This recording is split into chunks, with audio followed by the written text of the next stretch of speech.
Kemudian ayuhal akhwan, di sini juga beliau mengatakan ada 10 tanda. Ente mau tahu apakah hati ente gelap atau enggak, ada 10 tanda. Kalau 10 ada tanda di hati ente, berarti hati ente gelap. Nah, kalau ada 10 ini, hati ente gelap. Nah, obatnya tadi. Nah, yang pertama,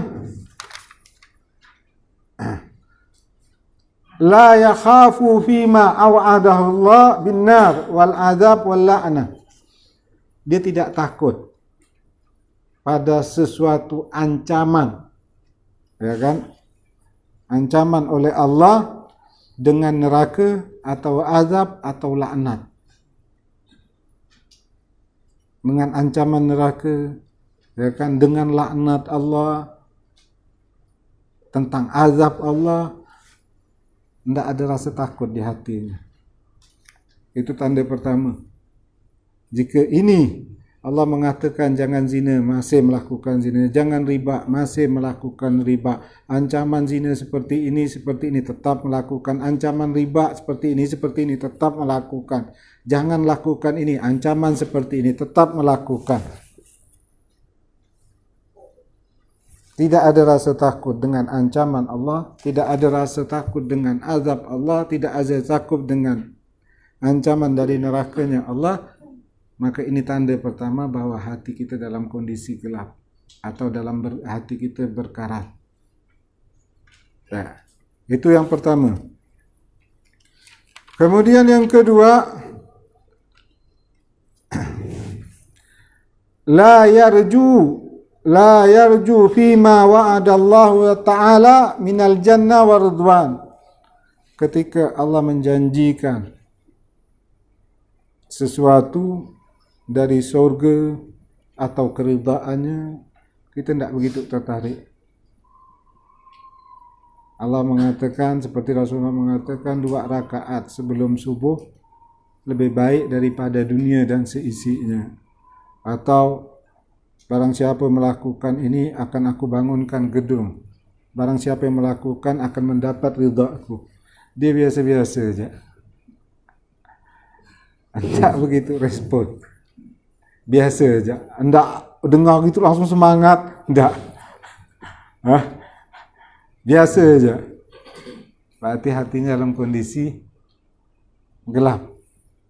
Atau dalam kondisi berkarat. Nah, nanti ada hati mati. Kalau mati itu tidak ada respon sama sekali. Nanti ada bab. Ada, kalau dah mati dah wassalam, tidak ada respon. Apa pun dilakukan tidak ada respon sama sekali, macam orang mati.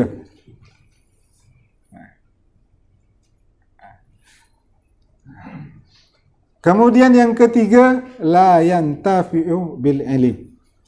Ilmu yang dia dapat tidak ada manfaat. Dia pergi majlis ini, pergi majlis sana, dengarkan ini, dengar ini. Semua didengar. Ceramah didengar, buka YouTube, dengar ini. Satu pun tidak ada manfaat. Ilmu itu tidak ada manfaat. Yang dia dengar, yang dia dapat tidak ada manfaat. Berarti hatinya gelap. Hatinya berkarat. Jelas. Banyak yang masuk. Kemudian wala yantafi'u bimukhalatati salihin. Dia kumpul sama orang-orang soleh pun tak ada manfaatnya. Kalau tanya, ini anak ustaz ini kenal, ulama ini saya kenal, ini ulama ini kenal, biasa duduk sama dia, tapi tidak ada, tetap dia dengan hal dia. Duduk sama orang soleh, duduk sama orang alim, tak ada faedah enggak? Hati gelap. Hati berkarat. Kalau dia cerita nama ustaz, semuanya tahu.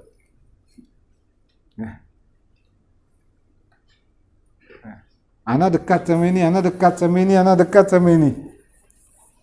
Tapi perilaku enggak. Tak ada dapat dari berkumpul dia sama orang solehin. Tak ada dapat, tak merubah diri dia. Berarti hati yang gelap. Ilmu tak manfaat. Duduk sama orang soleh tak ada manfaat. Ancaman Allah tak ada, agak takut. Dikasih pun Surga pun tak tertarik. Berarti hatinya berkarat. Itu cari kak, tengok loh tanda-tanda ni. Kau masuk sama kita, kondisi kita seperti itu. Hampir semua nampak. Ya. Kemudian selanjutnya, la yabki bi dzikril ma'siyah allati amilaha. Dia tidak pernah menangis atas kemaksiat yang pernah dilakukan. Biasa saja. Kadang lebih parah lagi, dia cerita dengan kemaksiat sambil ngakak-ngakak lagi.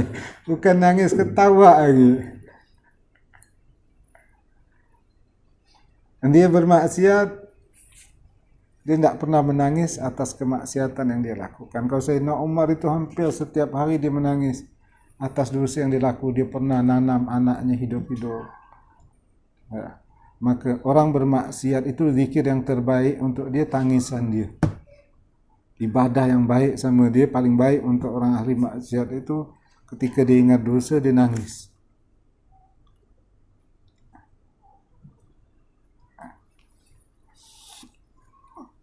Kemudian selanjutnya, la yastahi bi mukhalafati sunnah. Ya. Dia tidak malu. Ada diingatkan ini sunnah. Ya kan? Dia bertentangan dengan sunnah, dia tidak ada malu, biasa saja. Kadang nyebut sunnah, ini kan hanya sunnah tadi.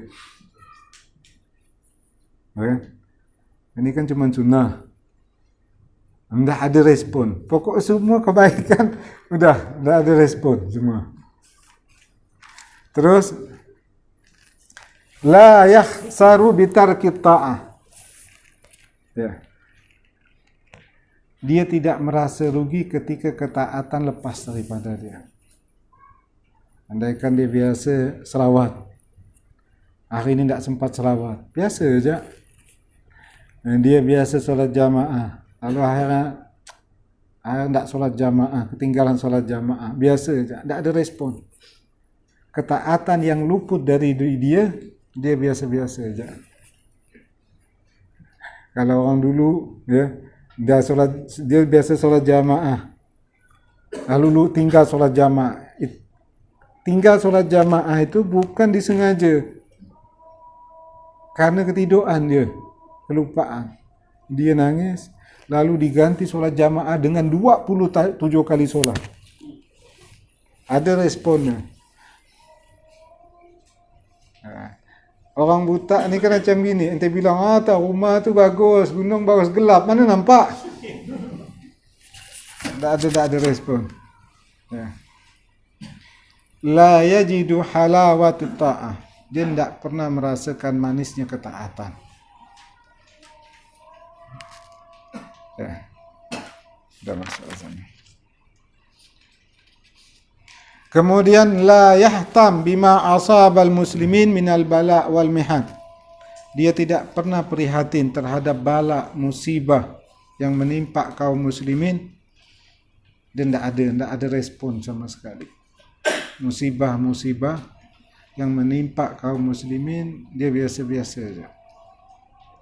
Dia lebih sibuk dengan masalah dia sendiri. Ya. Kemudian yang terakhir, yaitu dia hanya terpaku dengan sebab dan lupa kepada musabbibul asbab. Jadi dia jadikan sebab dan musabbibul asbab ini dua-duaan punya kuasa. Orang hati terang, sebab ini tidak punya kuasa, yang punya kuasa musabbibul asbab, Allah.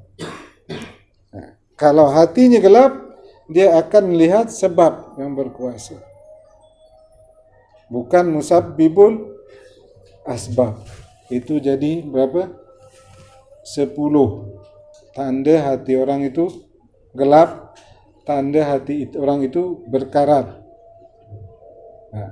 Kalau ada 10 ini, tobat sama Allah, terus perbanyak zikir kepada Allah, agar hati kita kembali terang. Hampir semua 10 ada. Paling yang sama orang muslimin lah, cerita Gaza lah, ada respon lah sikit. Ya kan? Yang lain, itu semua efeknya dari mana? Karena hubbud dunia. Kata kita menganggap dunia adalah segala-galanya untuk kita. Itu buah dari hubbud dunia.